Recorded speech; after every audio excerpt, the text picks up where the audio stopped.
What would you do if you walked into a supermarket and a 6-year-old girl was left alone, clutching a broken toy and an empty bag, and no one came back for her?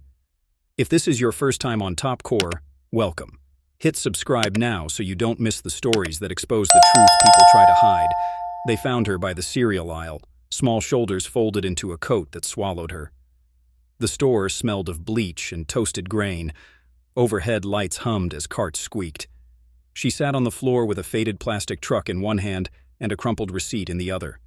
Her eyes were too old for a child's face, as if she had learned the business of being careful sooner than any kid should have to learn it. Her name was Amira. She was 6 years old, and when people leaned down and asked where her family was, she repeated what she had been told to say. "I wait." She could say the name her aunt used on social media, and she could find the right line on an application form if you pressed her hard enough. But she could not tell you where the woman had gone, or why she had been left alone in the supermarket for so long. An employee first wrapped a blanket around her shoulders and called security. A guard with tired eyes knelt down and asked if anyone had hurt her. Amira shook her head like a fragile bird, but then tucked the truck under her chin as if to anchor herself to something that belonged to her. Later, under the fluorescent hum, she would answer some questions in clipped pieces. Shopping. Ants say wait. Hungry. The small gestures said so much more, the way her fingers rubbed the same worn spot on the toy until it shone where the paint had been rubbed away, the way her feet turned inward on the linoleum. The manager used the intercom to tell the store to hold for 15 minutes while they waited for police. A few shoppers hung back by their carts, whispering like people dividing sympathy from suspicion. Nobody wanted to step into the space and be the one who had to know everything. That is how a community looks when it's deciding whether to help. An hour passed. The officers were careful and quiet, good at asking questions a child could answer. Amira remembered the morning in pieces, the argument about money in the car, the way her aunt's voice had gone hard when the bills came up, the quick walk into the store, the promise to wait near the bread aisle, the gentle slap of a hand that had been more sharp than loving. "You wait here," the aunt had said. "I'll be right back." The rest had been waiting, hours or minutes that made no difference if no one returned. Child services arrived with forms and a patience that was professional and thin. They took her photograph and wrote down the aunt's name and the number Amira gave them. The number didn't connect. The name was a version of a name, something familiar but not complete. The clerk dialed and redialed while Amira sat on a plastic chair and put crackers into her mouth one at a time, like someone showing how small bites could keep a large hunger quiet. Outside, a man in a dark coat stood by his car with grocery bags, checking his watch. William Carter had not planned to be in that store at midnight. He was a man who had staff and schedules, a calendar that carried his commitments like armor. He'd been out for a delayed charity dinner and driven himself because sleep had not come. He noticed the small knot of people near the entrance and the way they looked down when they were not speaking. Something about the scene tugged him. Maybe it was the tilt of a child's head that wanted to sleep but couldn't. Or maybe it was a memory that did not leave him. A nephew he had loved once and then watched leave too soon. William could have turned away. He could have slid into his car and let the systems designed to manage such things move the child into a box of services and schedules. Most people make that choice. Instead, he walked in with his grocery bags and asked what was happening. The guard explained about the lost child and the paperwork and the wait. He crouched down to Amira's level, not for the cameras or the gossipers, but because no amount of wealth had taught him how to ignore a small human looking like she needed a hand. "Hey, sweetheart," he said softly. "Are you lost?" She nodded. Her head sank into the collar of the coat that was too big for her. He reached out with a careful hand and touched the plastic truck she held. The truck had a chip and a missing wheel. It looked like an object that had spent more time being held than being fixed. Protocol said a stranger could not take custody of a child while caseworkers completed their process. The officer hesitated, training banging at the edges of his courtesy. The man's presence calmed the child, though.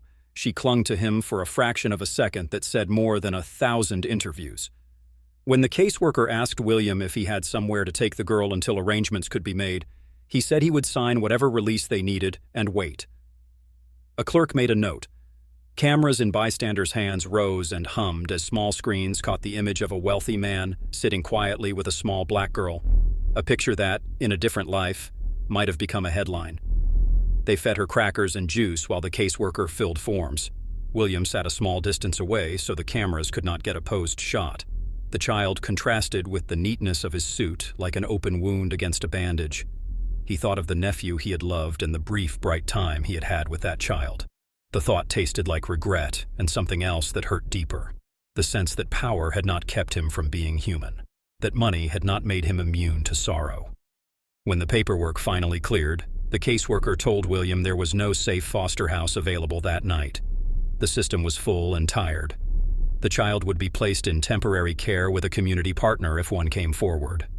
William heard the clock in his own head, deadlines and flights and meetings, and he also felt the weight of a small body beside him.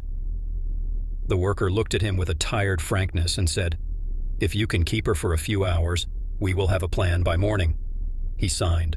He watched Amira climb into the passenger seat, the coat bundled around her, the toy guarded tight. For William, the decision felt improvisational in a life built on contracts, but sometimes an improvisation was the only honest thing to do. He drove through the city with a child asleep against the window and questions pressing like a rash in his throat. The night shifted from hum to quiet as he took her to a small guest room at his place until the state could find a better fit. He told the driver to keep the visit quiet, to say nothing to the press if anyone asked. On the guest bed, Amira folded the truck into the crease of her arm and looked at him with tentative trust he had not earned. He left the light on and sat by the door, thinking how small things could become extraordinary if someone finally chose to notice them. Yet even as he thought of shelters and forms and what must be done, one idea burrowed under everything else. Some promises do not require signatures. They require presence. Then the phone on the nightstand buzzed, and the name that flashed on the screen was a number they had been trying to reach all evening. Carol. The number connected. Amira's eyes, which had been slowly drifting closed, snapped open. She held the truck like a talisman and whispered one word. "Aunt?" The woman's voice came through the line 100 feet away, flat and tight. "I'm on my way." William listened as the call ended with a voice that did not sound like returning, but like someone coming to collect something owed. He felt the surge of relief and the shadow of doubt at once. When the door knocked an hour later, it was not the woman he expected. They expected a frantic aunt, tearful and repentant. They did not expect a woman who walked in with cold shoes and a sharper tongue. Carol looked at Amira the way people look at objects misunderstood for a moment, as if she were verifying an invoice and finding a line item unpaid.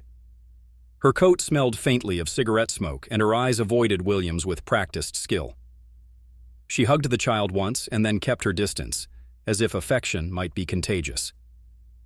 "Thank you for keeping her tonight," the caseworker said, voice steady. "We were able to reach you." The caseworker's words were the kind of social oil that greases friction into civility. Carol answered with a clipped, rehearsed explanation about being delayed. When asked where she had been, she muttered something about the pharmacy and a friend. The receptionist wrote it down with a frown that was the size of a question. People preferred stories with neat ends. As they walked to the car, Amira stayed close to William for a heartbeat before toddling toward Carol's side. She looked at him with a small, serious face that seemed to weigh him both as guardian and as witness. William felt a thin thread of something like ownership, not of the child, but of a duty he had accepted. He wanted to ask more, to press for the truth, to demand that the aunt explain what she had meant when she had said sharp things in the car. But he had signed the release. The child belonged to the woman claiming kinship. Carol's car was older, a little dented, with a faded bumper sticker on the back.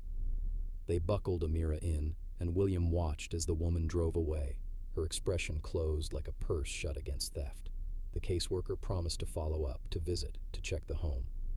William gave his number and said he wanted updates. Carol took the number without comment. That night, the headlines began to form in the way headlines do now. A video on a phone, a clip shared with a caption. "Billionaire found with lost child," one said. "Hero or PR?" Another asked, "Night shopping or PR stunt?" People filled the comment section with opinions as if they were stacking boxes. Some praise, some suspicion, some outrage. William read a few and then closed his browser. He had not done this for attention. He had done it because a child had been left alone. 2 days later, an email slid into his inbox with a subject line that felt like a small match. "Urgent. Follow up on Amira Carter." It was from the caseworker.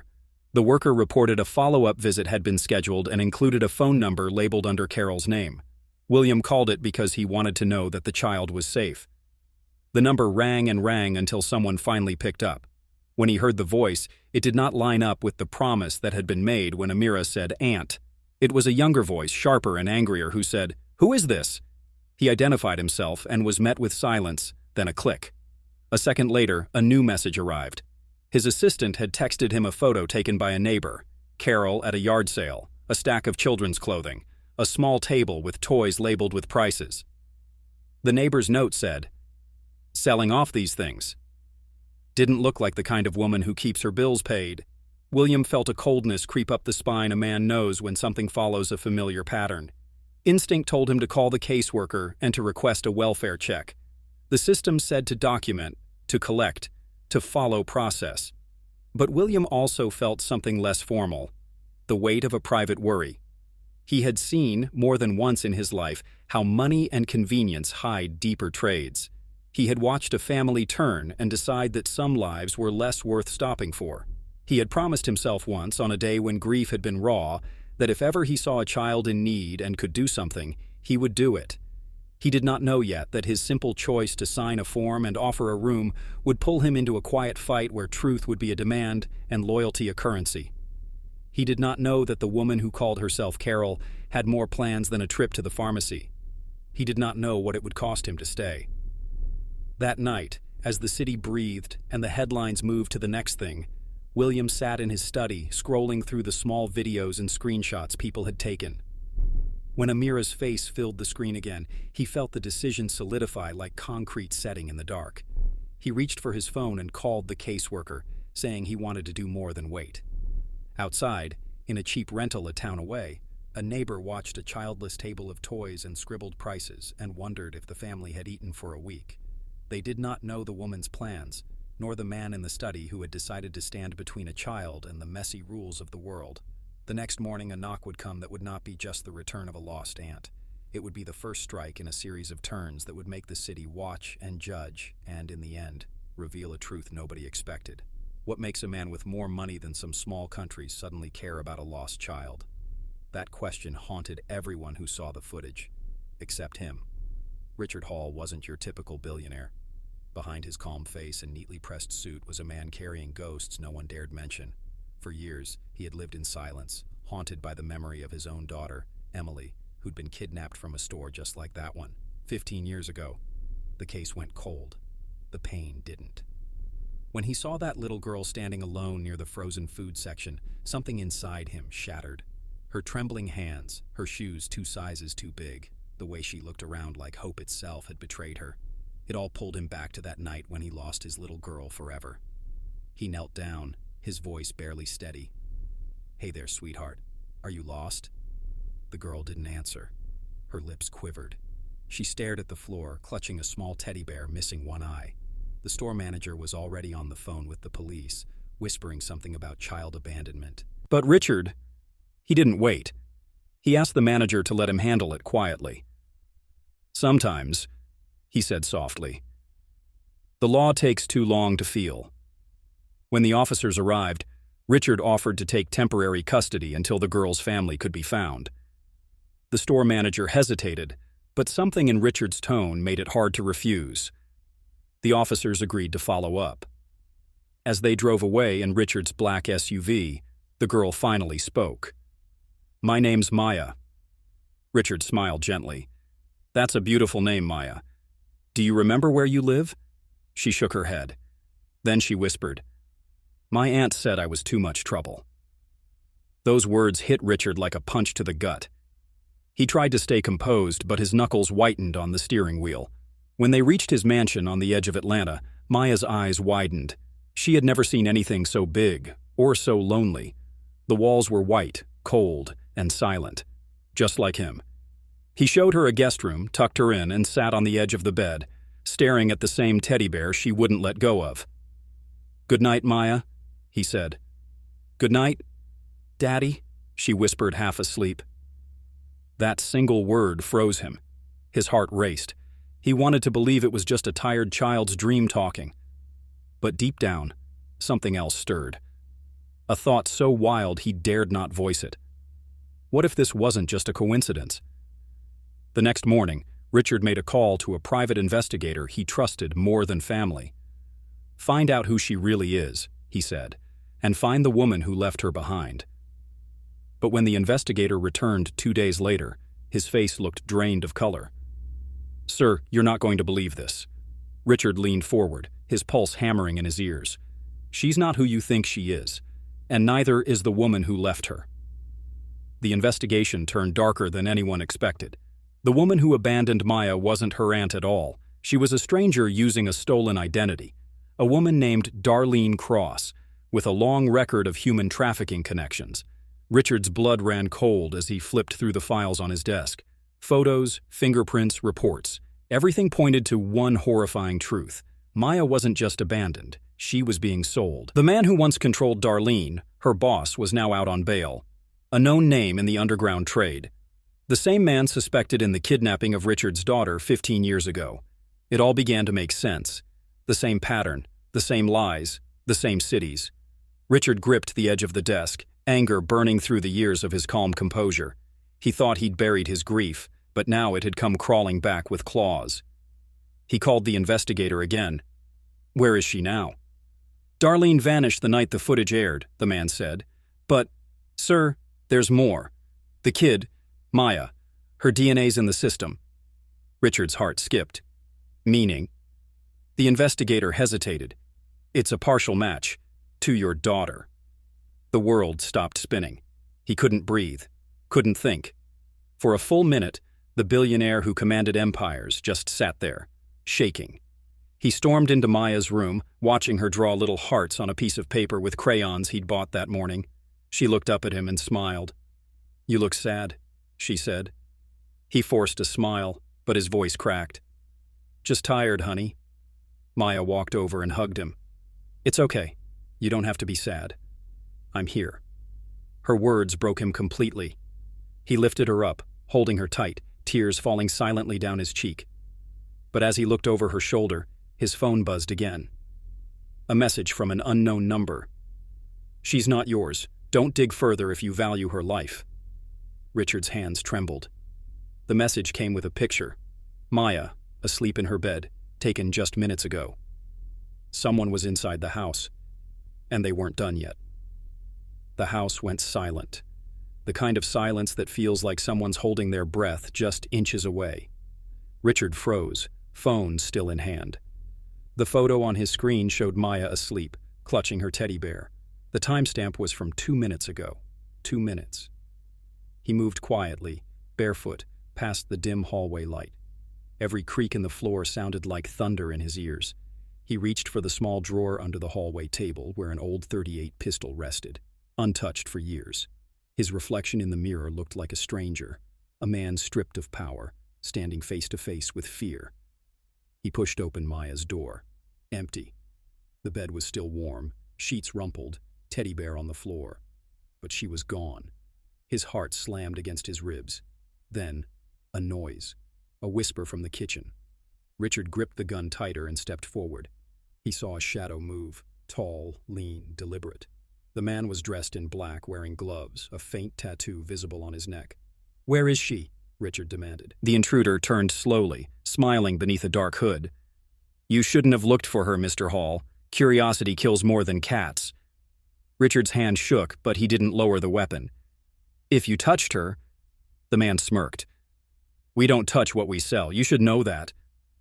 The words cut deep. Before Richard could react, the man threw a flash of light, a small device that burst with a blinding flare. By the time his vision cleared, the man was gone. Only the faint sound of tires screeching outside remained. Richard ran out the door, but the driveway was empty. No car, no lights, just the night swallowing everything whole. He called the investigator immediately. "They took her. Find them, now." Hours later, police surrounded the mansion, but Richard couldn't stand still. He paced, desperate, replaying every second in his mind. Why Maya? Why now? Detective Carlson, a grizzled cop with deep lines under his eyes, walked up. "Sir, you said there was a message. May I see it?" Richard handed him the phone. Carlson studied it, then frowned. We've seen this before. These guys, they don't just steal, they trade. Children, organs, anything that turns profit. Richard's chest tightened. You're telling me they took her to sell her? Carlson's silence said enough. But then, as they combed through the property, one of the officers found something near Maya's room, a small blood-stained note under her pillow. It read, "She remembers. That's the problem." Richard stared at it, confused and terrified all at once. Remembers what? He didn't sleep that night. Couldn't. The walls of the mansion felt like a coffin, trapping him with ghosts he couldn't bury. At 3:47 a.m., his investigator called again. "I found something, sir. You're not going to like it." "Tell me." "She's not just connected to your daughter's case. She was there. She's the only living witness to what happened 15 years ago." The phone almost slipped from Richard's hand. "What are you saying?" "I'm saying Maya saw your daughter the night she disappeared." Morning light crept over the mansion's marble floors, but it felt more like judgment than dawn. Richard sat in the library, surrounded by old case files he'd spent years pretending not to see. His hands trembled as he spread them out. Newspaper clippings, photos, reports marked closed. Emily's smiling face stared back at him from every corner. The investigator's words echoed in his mind. She saw your daughter the night she vanished. But how? Maya would have been barely 2 years old. Could a child that young remember something so traumatic? He needed answers. The investigator sent a file later that morning, a police sketch from a witness 15 years ago. It showed a man with a neck tattoo, the same pattern Richard saw last night, the same man who stood in his kitchen. Rage and grief collided inside him. He called Detective Carlson. "I'm done waiting. I want names, addresses, everything." Carlson sighed. "You go after them yourself? You'll end up dead before we find her. Then I'll die trying." He hung up. By nightfall, he was already on the road, heading south toward a warehouse district outside Atlanta. That's where the investigator had traced a call from Darlene Cross's burner phone. As he parked a few blocks away, rain began to fall, drenching the cracked asphalt. He could barely see through the downpour, but there it was, a dim light flickering through broken windows. Inside, men moved around like shadows, loading crates into a van. Richard slipped through a side entrance, heart pounding. He could hear voices, one of them unmistakably Darlene's. "He's looking for the girl," she said. "If he finds out what she knows, we're all done." A man laughed, low and cruel. "Then make sure he doesn't." Richard raised the gun, stepping into the light. "Step away from her." The room froze. Darlene turned, eyes wide with shock. "Richard, you shouldn't be here." "Where is she?" he demanded. Darlene hesitated, then she whispered, "You don't understand. That little girl, she's not what you think. They want her because of you." Before he could ask what she meant, a deafening gunshot rang out. Darlene collapsed. The man with the tattoo stood behind her, smoke rising from his pistol. "You never learn, Mr. Hall." Richard dove for cover as bullets tore through the walls. When the gunfire stopped, the man was gone, and so was Darlene's phone. Richard crawled to her side. She was still breathing, barely. Her hand trembled as she gripped his wrist. "They'll come for her again, because she remembers Emily's last words." Richard's eyes widened. "You knew my daughter?" Darlene coughed blood, whispering, "She tried to save Maya. That's why they took her instead." Then her hand fell limp. Outside, sirens wailed in the distance. But for Richard, one truth echoed louder than anything else. Maya wasn't just a victim. She was the key to everything he'd lost. And now, they both were targets. By morning, Richard's world wasn't just falling apart. It was on every screen in America. Headlines screamed, "Billionaire holds child hostage." Questions surround his motives. Corporate tycoon linked to missing girl case from 15 years ago. He watched from his office, face pale, voice low. "They're turning me into a monster." Detective Carlson barged in, holding a folder. "You didn't tell me you knew Darlene Cross personally." Richard glared. "I didn't. Not until last night." "Then explain why her phone records show she called your assistant 27 times last month." He froze. Carlson studied him, eyes sharp. "Whatever game you're playing, it's getting ugly. The FBI's taking over. Stay out of it." But Richard couldn't. Not now. Maya was still out there. The news anchors twisted the story, calling him unfit, unstable, obsessed with a child that wasn't his. And in the middle of it all, a short video clip surfaced. Richard shouting at police the night Maya was taken, gun in hand, face full of rage. It spread across social media in minutes. By afternoon, protesters gathered outside his gates chanting, "Justice for Maya! Save the child! Lock him up!" His PR team begged him to make a statement. He refused. Words meant nothing if Maya wasn't home. Then came the call. A distorted voice through static. "You want the girl back? You'll tell the world you lied." Richard stiffened. "What are you talking about?" "You'll say you staged the kidnapping to cover your guilt. You'll say you're the reason Emily's dead." He slammed his fist against the desk. "Who are you?" The line went dead.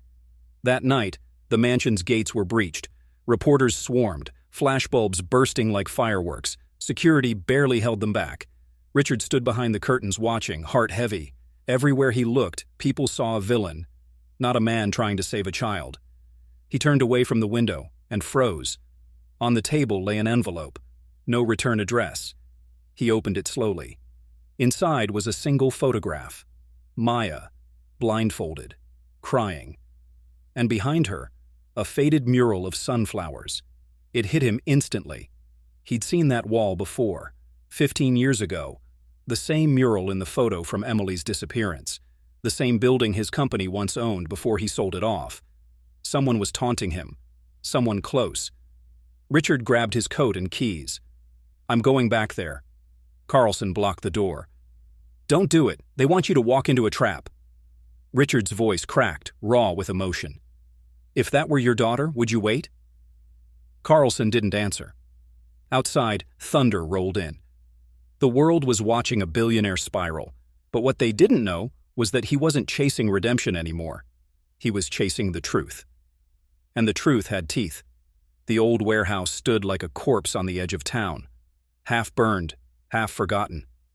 The sunflower mural peeled under the rain, its bright yellow petals faded into gray. Richard parked far from the main entrance, his headlights off. Every nerve in his body screamed, "Turn back," but something stronger kept him going. Inside, water dripped from the ceiling. His footsteps echoed in the dark. He followed faint sounds, a chain dragging, a whimper. "Maya?" Silence. He climbed the stairs to the second floor, flashlight trembling in his hand. The beam landed on something, small shoes pink with worn-out soles. Maya's. Then, a voice behind him. "Put the light down, Mr. Hall." He turned slowly. The man with the neck tattoo stood there, calm as death. Two others flanked him. Richard kept his voice steady. "Where is she?" The tattooed man smiled faintly. "She's safe. Safer than she'd be with you." "You're lying." He chuckled. "You think you're the hero in this story? You built this empire on blood money. That mural, those walls, were part of your development deal, remember? You sold this place to us 15 years ago, the night your daughter disappeared." Richard's stomach dropped. He saw flashes in his mind. Reporters, police tape, Emily's toy rabbit lying in the mud. The land deal he'd signed the next week. The men he'd never looked into. "You did this," he whispered. "No," the man said coldly. "You allowed it. You made us possible." Richard lunged, fury overtaking fear, but the man was faster. His men pinned him to the ground. "You want her alive?" the tattooed man said. "Then bring us the drive, the one your daughter hid before she died, the one that proves everything." Richard's voice broke. "I don't have it." "Then start remembering." The man leaned closer. "You've got 48 hours. After that, she won't remember either." He motioned to his men and disappeared into the dark. Richard lay there, rain dripping through the roof, gasping for breath. His past was eating him alive. The system he built to make himself untouchable was now being used to destroy him. As he dragged himself to his feet, his phone buzzed with a new text. It was a video. Maya, sitting in a dark room. A voice behind the camera said, "Tell him what you saw, sweetheart." Maya's small voice trembled. "I saw the fire. I saw Emily scream. And I saw my aunt laughing." Richard's heart stopped. The screen went black.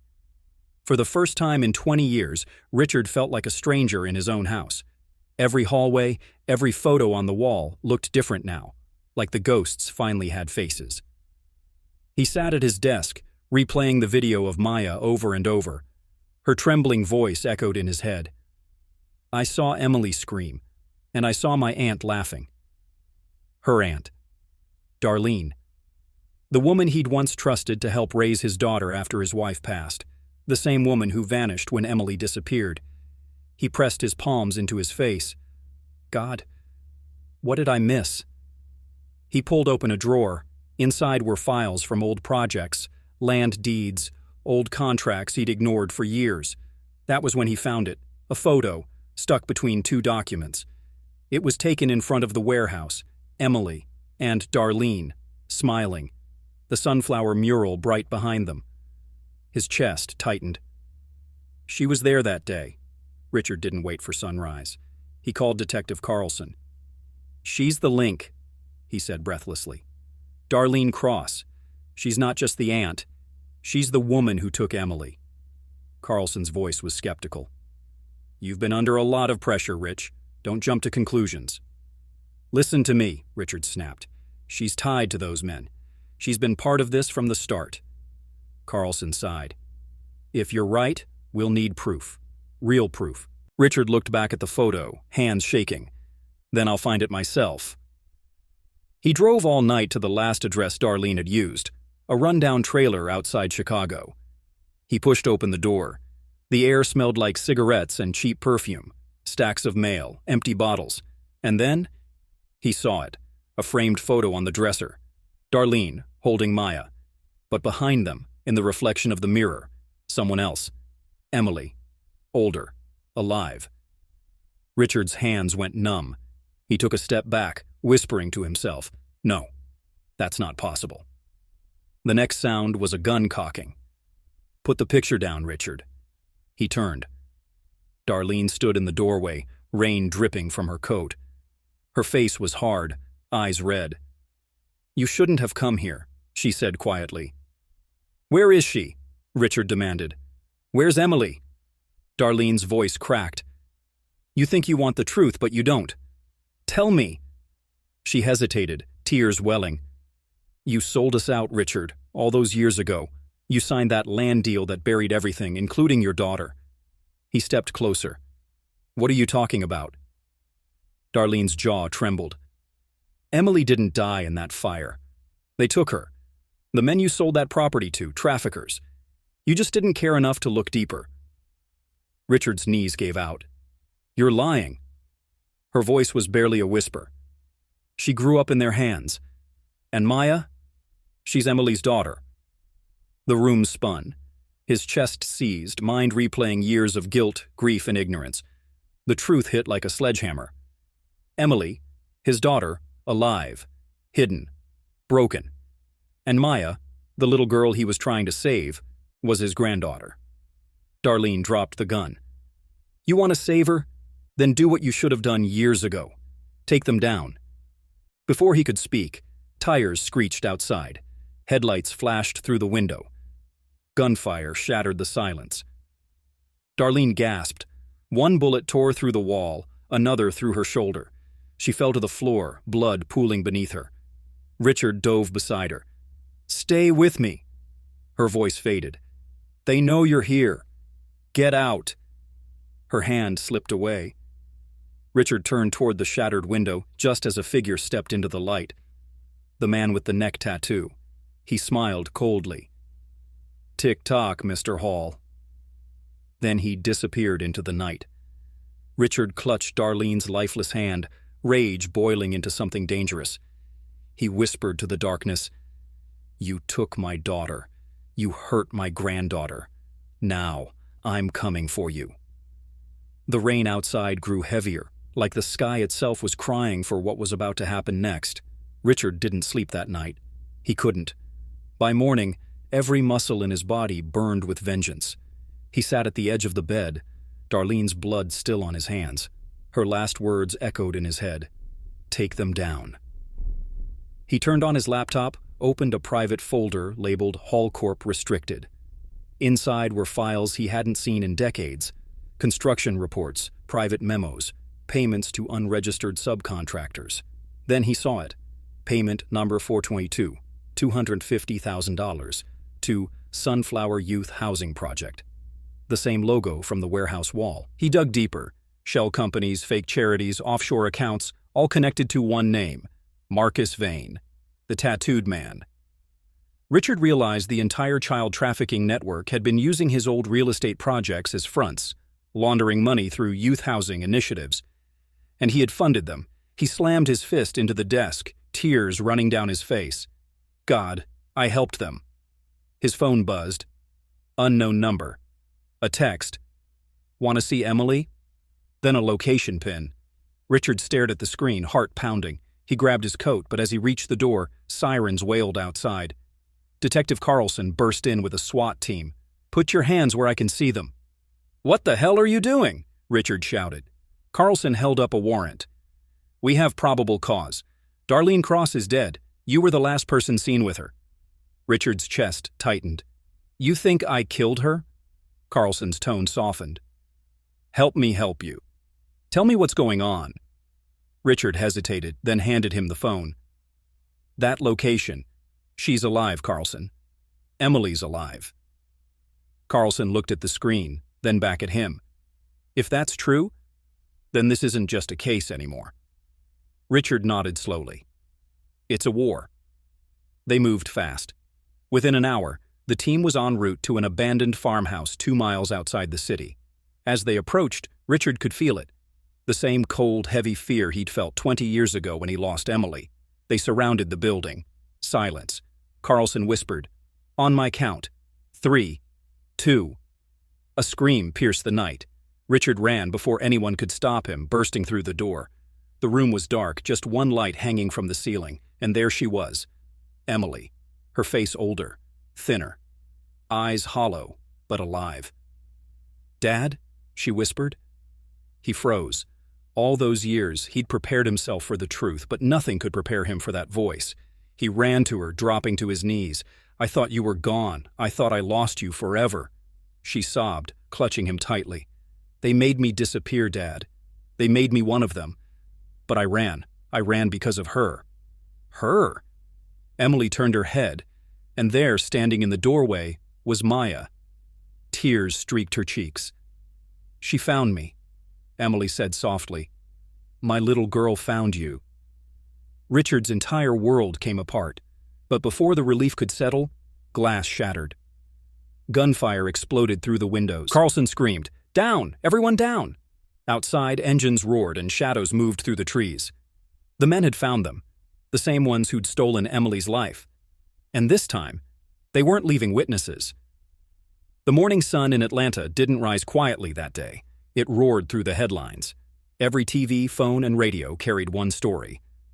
Billionaire James Carter adopts abandoned black girl he found in a grocery store.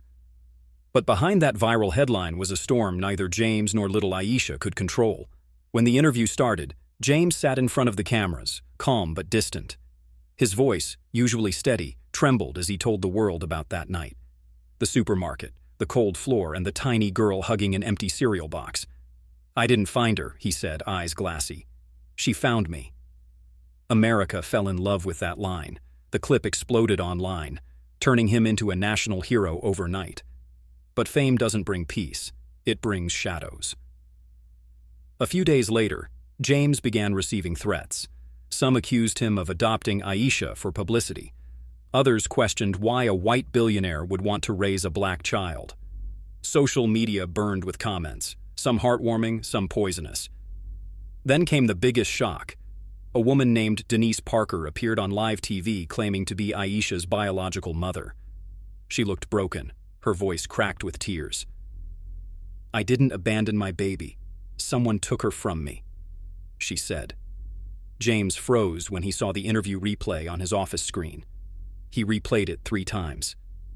Could it be true? Could this woman be telling the truth? That night, Aisha crawled into his lap and whispered, Daddy, why is that lady saying she's my mom? James couldn't answer. His heart twisted. He had promised Aisha she'd never be left again. But what if she'd been taken? Stolen from someone who loved her once? He called his lawyer, his voice low and shaking. Find out everything about this woman. As he hung up, thunder rolled outside. And in that moment, James Carter realized this wasn't just a rescue story anymore. It was a war for the truth. And this time, the enemy wasn't poverty or loneliness. It was the past itself. The next morning, a black SUV rolled quietly into a private clinic on the north side of Atlanta. No paparazzi, no reporters, just James, Aisha, and Denise Parker, the woman who claimed to be her mother. The silence in the waiting room felt heavier than steel. Denise sat across from James, her hands shaking, clutching an old photograph of a toddler in a pink dress. "That's her," she whispered. "I took that picture the day before she disappeared." James leaned forward, studying the image. The little girl's eyes were the same. Her curls, her dimples, everything matched. For the first time, fear crept through him like ice. The nurse came out. "Mr. Carter, Ms. Parker, we're ready for the test." Aisha looked up, confused. "Daddy, what's happening?" James knelt down. "Sweetheart, we're just making sure everything's okay." The test was quick, just a swab of saliva, but the silence afterward felt eternal. 3 days later, the results came in. James sat at his desk, the envelope trembling in his hands. Denise stood beside him, holding her breath. He opened it slowly, then froze. Positive. Denise Parker was Aisha's biological mother. James felt the air leave his chest. His knees went weak. He looked at the little girl playing with her doll across the room, humming a tune about sunshine. Everything in him wanted to scream, to break, to beg fate for mercy. Denise burst into tears. "Thank you, God. I thought I'd lost her forever." But as she reached for Aisha, James stepped back instinctively.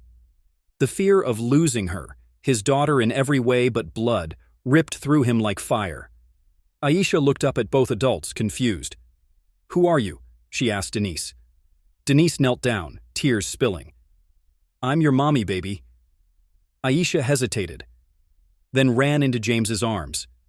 Denise froze, her heart shattering as the billionaire's arms wrapped tightly around the little girl. James whispered into Aisha's hair, "No matter what happens, you're not going anywhere." But deep down, he knew the truth. Laws don't bend for love. Outside, a car door slammed. When James turned to the window, he saw flashing lights, Child Protective Services. They had come for her, and for the first time in his life, the billionaire realized money couldn't save him this time. When the officers stepped into James Carter's mansion, everything slowed down. The marble floor, the chandelier, the paintings, they all seemed to fade into nothing. What mattered was the little girl clinging to his leg, her small hands trembling. "Mr. Carter," said the social worker softly, "we have an order from the court. The child must be taken into temporary custody until the investigation is complete." James's jaw tightened. "You mean my daughter?" The woman avoided his gaze. "Legally, that's still being determined." Aisha started crying. "Daddy, I don't want to go." Those words shattered him.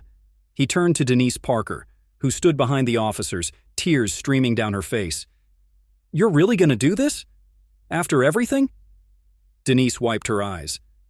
"I didn't ask for this. The state did. They said it's procedure."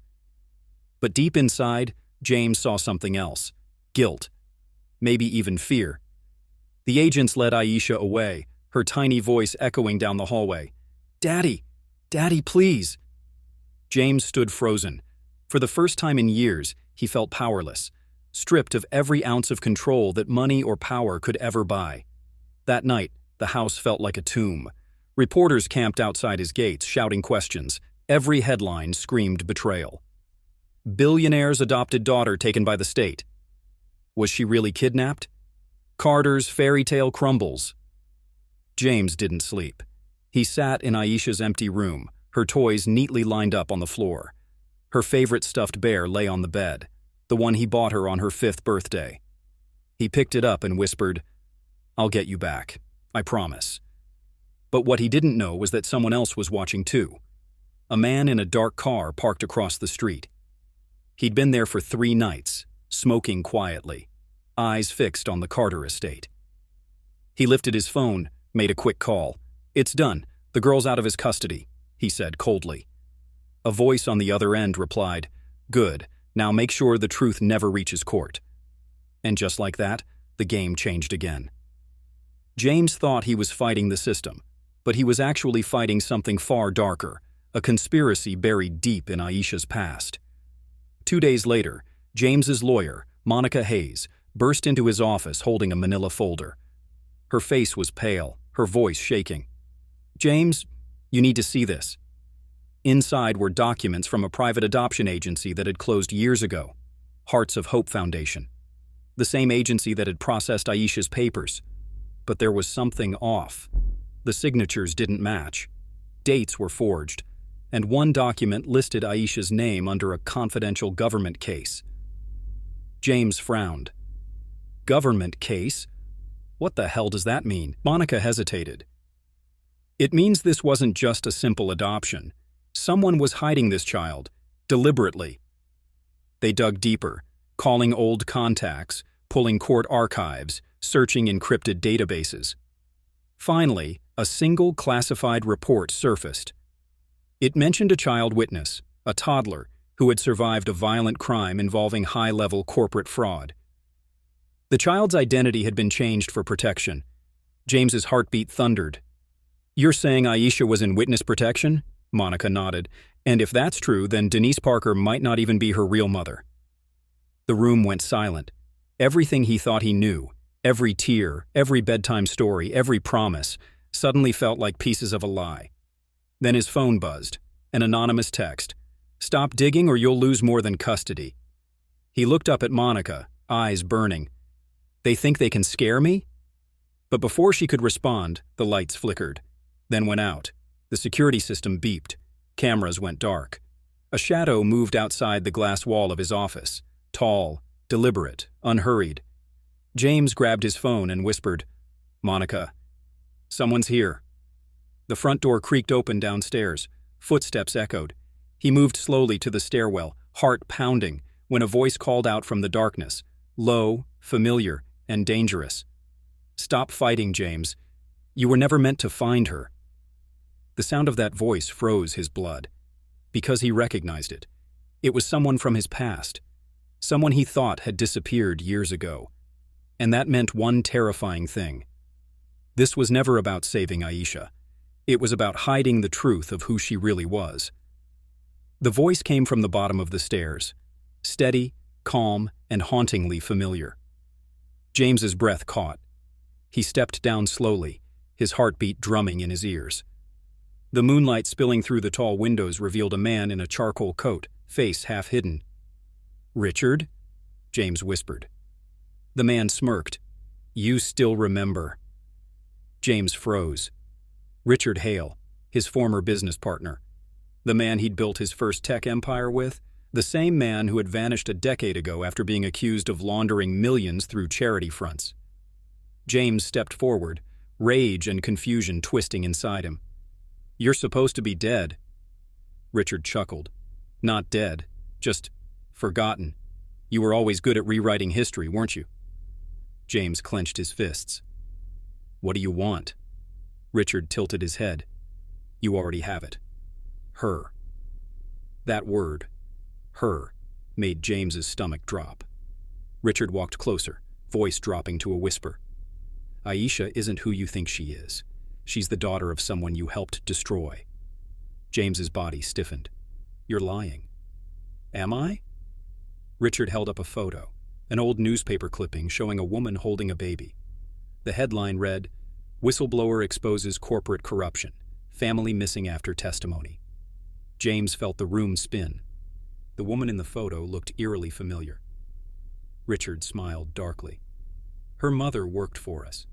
She found out about the offshore accounts, the money we hid behind those youth programs. When she tried to speak up, you signed the papers that ended her career. You didn't pull the trigger, but you built the machine that did." James's voice trembled. "No, I didn't know. I didn't—" "Save it," Richard cut in sharply. "She went into hiding with her daughter. The feds changed their names, but your people found her before the trial. She never made it to court. The child was put in state care until you adopted her." The words sank like stones. Aisha, the child he thought he rescued, had been part of a crime his own company had buried. "Why are you telling me this now?" James asked, his voice breaking. Richard leaned closer. "Because someone else already knows. They're not after justice. They're after leverage. And if you don't play along, they'll destroy both of you." Before James could respond, Richard stepped back into the shadows. "Check your email," he said. "You'll find the proof there." The front door slammed shut. Silence. James rushed to his computer, opened his inbox, and there it was, an anonymous message titled Truth. He clicked it. Dozens of attachments loaded, contracts, offshore wire transfers, fake charity receipts. Every file tied back to his name, his empire, his reputation, his daughter's safety, all built on a secret he never knew existed. And now the whole world was closing in. By morning, every news outlet in America had one story. Carter Foundation exposed, evidence of financial corruption and hidden child case emerges. Reporters swarmed his gate. Helicopters circled overhead. The internet was on fire, hashtags trending, talk shows debating his guilt, and conspiracy channels tearing his name apart. James sat in the living room, hands gripping the couch, staring at the TV.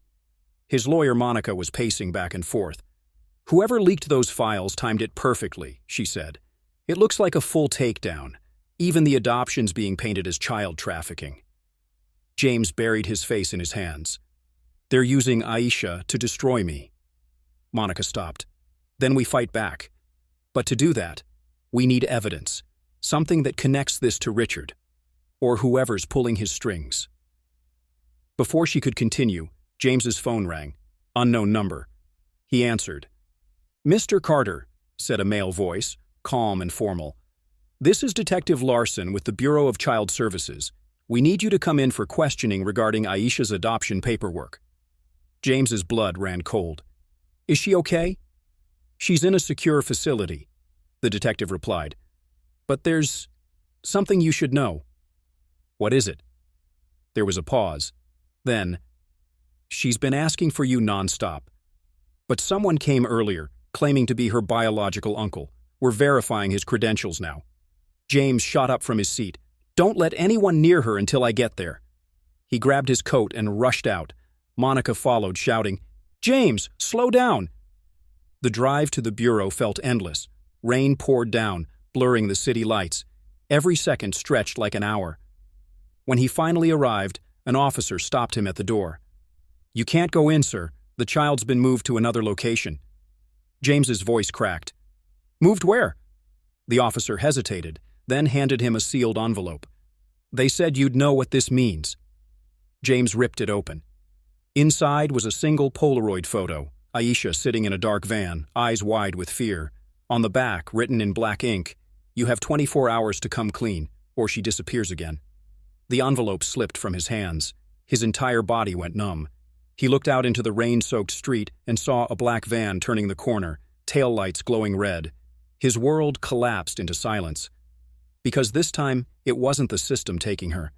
It was the past, coming to collect. The rain hadn't stopped since the night she was taken. James's car sliced through the soaked highway, headlights blinding against the sheets of water. His chest burned from panic, but his mind was clear, dangerously clear. He replayed the note in his head. "You have 24 hours to come clean, or she disappears again." Every word felt like a countdown echoing in his skull. He called Monica. "Find Richard Hale. I don't care what it takes. He knows where she is." "I'm already on it," she said. "But listen to me, James. If this is blackmail, they'll expect you to go public. You can't make a move until we understand what they want." "I don't care about them," he snapped. "All I care about is Aisha." Monica hesitated. "Then at least tell me where you're going." "Home," he said, "to fix what I started."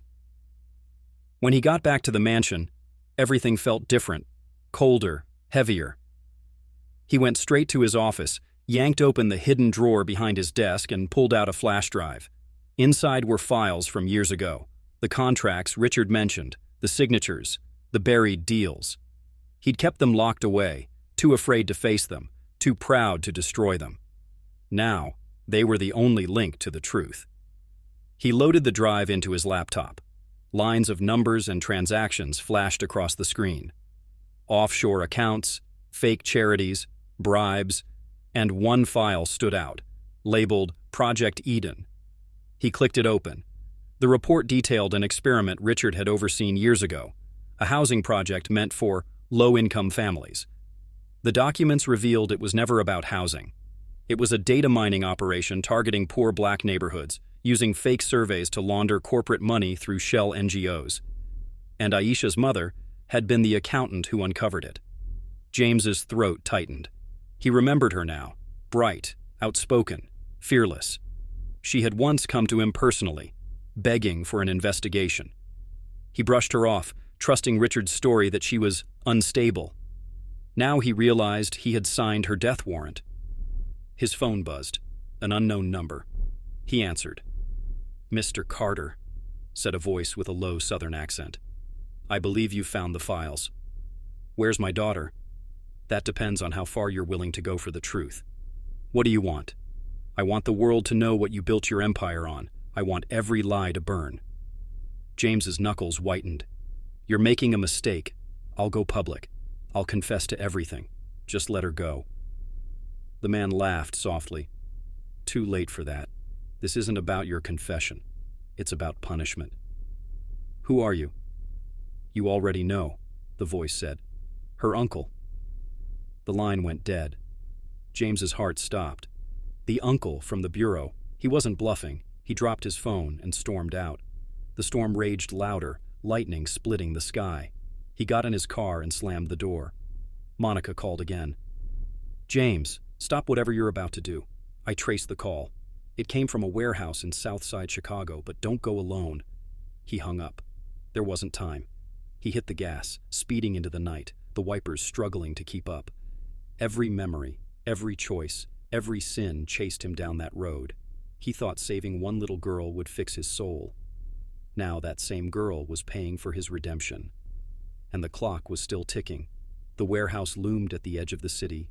Rusted steel, cracked windows, no lights. James parked 2 blocks away and slipped through the rain on foot, clutching the flash drive in his pocket. His shoes splashed in puddles as thunder rolled above. He found a side door left slightly open and pushed it. The hinges groaned. Inside, darkness, the faint smell of oil and wet metal. "Aisha?" he called softly. No answer. He moved deeper, following a faint humming sound, like a generator. Then he heard it, a muffled cry. He turned a corner and froze. Aisha sat on a chair, her wrists tied, tears streaking her face. Her small voice trembled. "Daddy?" James ran forward, but a figure stepped from the shadows, tall, wearing a dark coat and gloves. Richard Hale. "Don't," Richard said calmly, holding a gun pointed at him. "Not another step." James stopped, his heart hammering. You did this?" Richard shook his head. "I didn't want to, but you left me no choice." "Where's her uncle?" Richard's eyes flickered. "There is no uncle. There never was. It was me the whole time. But I'm not your enemy, James. You just wouldn't listen." James's voice cracked with rage. "You used a child to get revenge?" Richard's face twisted with guilt. "You destroyed everything I had, my career, my family. You let them frame me while you rose to the top. You made me a ghost. Now I'm giving you a taste of what that feels like." James clenched his fists. "You think this makes you right? You think she deserves this?" Richard's hand shook slightly. "You don't get it. I wasn't going to hurt her. I just needed you desperate enough to tell the truth. You owe the world that much." "You're insane," James spat. Aisha sobbed softly. "Please, don't hurt him." Richard's voice softened. "I won't. I just want him to see what he's done." Suddenly, bright lights flooded the room, red and blue flashing through the windows. Sirens blared outside. Richard turned in panic. "You called the cops?" James shook his head. "No, Monica did." The front doors burst open. Officers stormed in, guns drawn. "Drop the weapon," one shouted. Richard's hand trembled. "I didn't mean—" A shot rang out. Aisha screamed. Richard fell to the floor, blood spreading beneath him. James rushed to Aisha, cutting her ropes, holding her tight. "It's over," he whispered. "It's finally over." But as he looked down, he saw Richard's phone still glowing, a live stream running. The title read, "The Truth About James Carter." The world had just watched everything, and before the police could turn off the feed, over 2 million people were already watching live. The man who tried to save a child was about to face the judgment of the entire world. The next morning, the world woke up to chaos. Every news outlet, every trending page, every social feed screamed the same headline. "Billionaire exposed, secret past caught on camera." Clips from the warehouse circulated everywhere. James holding Aisha, the gunshot, the blood, the look on his face, shock, grief, guilt. The internet didn't wait for facts, it judged. Some called him a hero who saved a child. Others called him a monster who built his empire on lies. Outside his estate, reporters camped day and night. Helicopters circled overhead. The once peaceful mansion now looked like a fortress under siege. Inside, James sat in silence, staring at the flickering news coverage. Aisha was upstairs, resting under Monica's care. She hadn't said much since that night, just one line that cut through him like a knife. "Daddy, am I bad luck?" He didn't answer her. He couldn't, because for the first time, he didn't know if saving her had redeemed him or exposed him. The doorbell rang.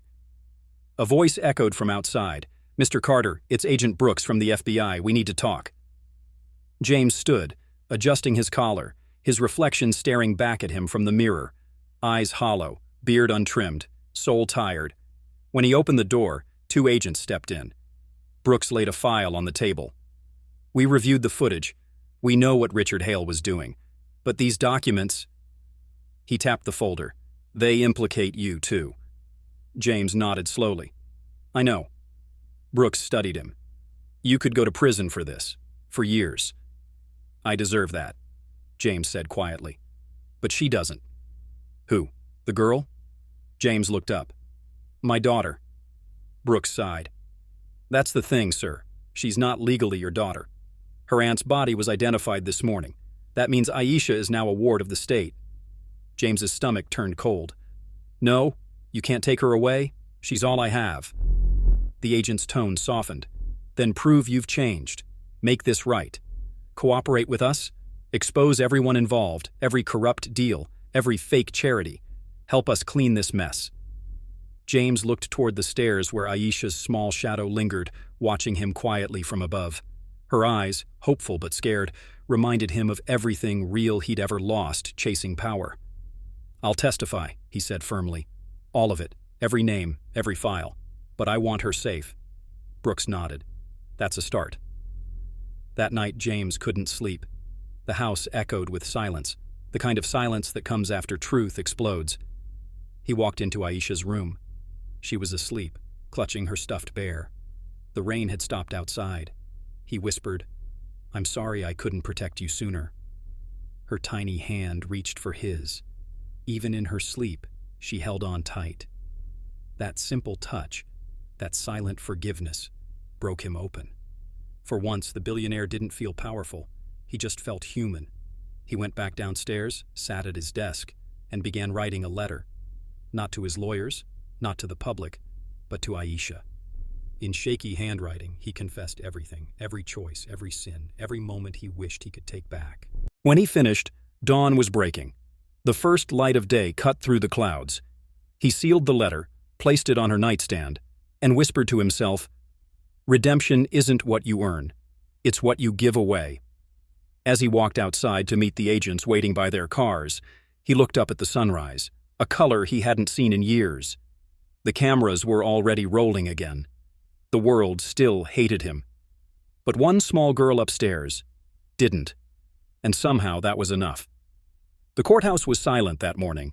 No reporters, no lights, no applause, just truth. James Carter stood before the judge, hand raised, promising to tell everything. Behind him, the gallery was nearly empty, except for one little girl sitting with Monica in the back row, feet dangling above the floor, clutching her bear. Her presence gave him strength. The prosecutor began, "Mr. Carter, do you confirm that you participated in corporate fraud, concealment, and negligence regarding the Eden Project?" "Yes." "And do you accept that your actions indirectly led to the death of one of your employees, Aisha Thompson's mother?" James's voice trembled. "Yes." The room fell silent. He could feel the weight of every word pressing down on him. But there was no more hiding. The judge finally said, "Given your cooperation and testimony, this court will recommend leniency. However, restitution is required.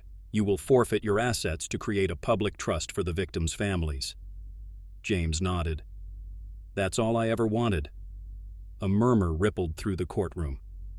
When the gavel struck, it sounded less like punishment and more like peace. He turned around. Aisha was smiling faintly. Her eyes said everything words couldn't.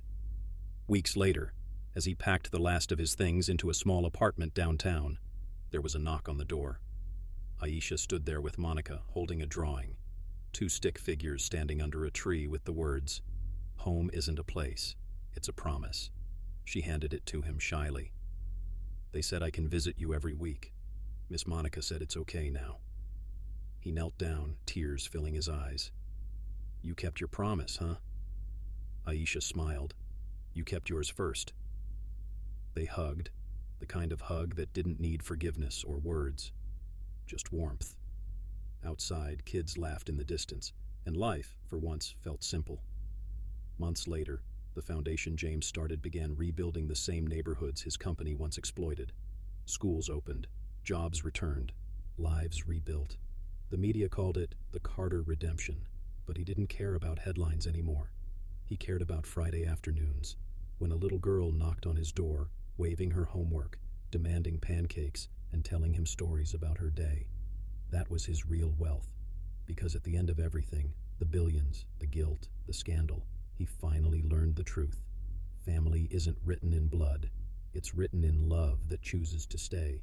And in that small apartment, with laughter echoing and a heart finally unburdened, James Carter made his last promise to himself, to never stop being the man she believed he could be.